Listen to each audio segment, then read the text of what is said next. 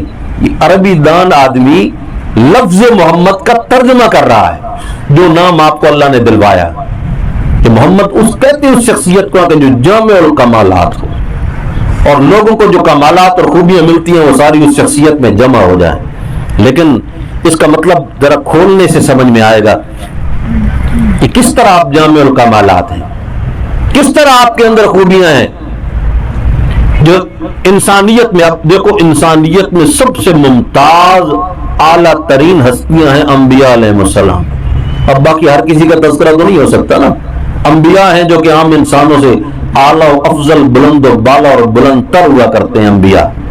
انبیاء کو اللہ رب العزت نے ان کی صداقت کے بیان کے لیے ان کی زندگی میں معجزات دیے، خوبیاں دی، حسن دیے، کمالات دیے، اور ہر نبی کسی نہ کسی وصف کے ساتھ مشہور ہوا، کسی معجزے کے ساتھ مشہور ہوا، کسی خوبی کی بنیاد پہ مشہور ہوا. 1,24,000 انبیاء، تلک الرسل فضلنا بعضهم علی بعض. یہ انبیاء ہیں کہ جن میں سے ہم نے بعض کو بعض پر فضیلت بخشی، کسی کو ایک خوبی دی، کسی کو دوسری دی، کسی کو تیسری دی. جو ایک کو ملی وہ دوسرے کو نہیں ملی، جو دوسرے کو ملی وہ تیسرے کو نہیں ملی.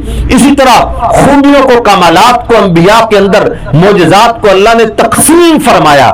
لیکن جب نبی علیہ الصلوۃ والسلام کی باری آئی تو یہاں تقسیم کی بات نہیں، بلکہ تقسیم شدہ تمام کمالات اور خوبیاں اور خصائل اور شمائل، ان تمام کو جمع کیا تو محمد عربی بنایا صلی اللہ تعالی علیہ وسلم. اس نے یوسف بن عیسیٰ ید بیزاداری آنچ خوباں ہمادارن تو تنہا داری. فرمایا کہ حضرت یوسف علیہ السلام کا حسن کیا، عیسیٰ علیہ السلام کے پھونک مارنے والے معجزات کیا، حضرت موسیٰ علیہ السلام کا چمکتا ہوا ہاتھ کیا. فرمایا یہ سارے معجزات آپ کو مختلف انبیاء کی کتابوں میں، مختلف انبیاء کے تذکروں میں ملیں گے. فرمایا آنچ خوباں ہمادارن تو تنہا داری. وہ سب کو جو الگ الگ معجزات ملے وہ سارے آپ اکیلے کی ذات کے اندر سارے معجزات جمع ہو گئے، سارے آپ کی ذات میں جمع. سید عائشہ صدیقہ رضی اللہ تعالیٰ عنہا سے کسی نے سوال کیا نا، تذکرہ ہو رہا تھا اس نے یوسف کا، حضرت یوسف علیہ السلام کا حسن بہت اعلیٰ نرالا اور بہت یعنی منموہن قسم کا، ان کا دل کو جیت لینے والا حسن تھا، دل کو کھینچنے والا حسن تھا. کشش تھی اس حسن کے اندر، جس کشش پر قرآن بھی گواہ ہے کہ اتنی کشش تھی حضرت یوسف علیہ السلام کے حسن. سید عائشہ کے سامنے جب یہ تذکرہ ہوا تو کسی نے کہا کہ مائی جان، حضرت یوسف کا جو حسن تھا ہمارے پیغمبر کے حسن سے زیادہ تھا. ہمارے پیغمبر کا حسن جو ہے وہ بھی تو بہت بڑا حسن ہے، لیکن حضرت یوسف علیہ السلام کے حسن کا تذکرہ کتنے کمال سے ہو رہا ہے. بہت بڑا حسن تھا. مصر کی عورتوں نے اپنے ہاتھ کاٹ ڈالے، ان کے حسن پر فریفتہ ہو کر، عاشق ہو کر اپنی انگلیاں کاٹ ڈالی. سید عائشہ نے جواب میں کہا کہ تم نے بات کو پورا سمجھا نہیں، اگر غور کرو گے، گہرائی میں اترو گے تو تمہیں سمجھ میں آئے گی. اس میں کوئی شک نہیں کہ اللہ نے حضرت یوسف علیہ السلام کو بہت لاجواب حسن عطا کیا تھا، لیکن ان کے حسن کا جو قرآن تذکرہ کرتا ہے، جو مظہر بیان کرتا ہے اس کا، جو ایک پریکٹیکل قرآن ظاہر کرتا ہے، وہ یہی ہے کہ ان کے حسن کو دیکھ کر مصر کی عورتوں نے فریفتہ ہو کر اپنی ہاتھوں پہ چاقو چلا لیے تھے، چھریاں چلا لی تھی، انگلیاں زخمی ہو گئی تھیں. لیکن یہ بھی تو سوچو نا، مصر کی وہ عورتیں مسلمان تو نہیں ہو گئی تھیں، اسلام تو قبول نہیں کیا تھا، انگلیاں ہی زخمی کی تھی نا. اور یہ عاشق اپنے معشوق کے لیے عموماً اس قسم کے کام کر لیا کرتا ہے اس کو دکھانے کے لیے. لیکن میرے پیغمبر کے حسن کا کیا مقابلہ کہ میرے پیغمبر کے حسن کا مشاہدہ کرنے والوں نے پہلے ایمان قبول کیا، پھر گردنیں کٹوا ڈالی، سب کچھ قربان کر دیا، ساری کائنات کے رشتوں کی پرواہیں بھول گئے، خدا کی قسم. اب یہ ایک ایسا عنوان ہے کہ جس پہ آدمی چھڑ جائے تو جی نہیں کرتا کہ انسان بند کرے. ایسے کتابیں سامنے ایسے لگتا ہے کھلتی چلی جاتی ہیں. غزوہ احد کا موقع ہے، ایک عورت ہے،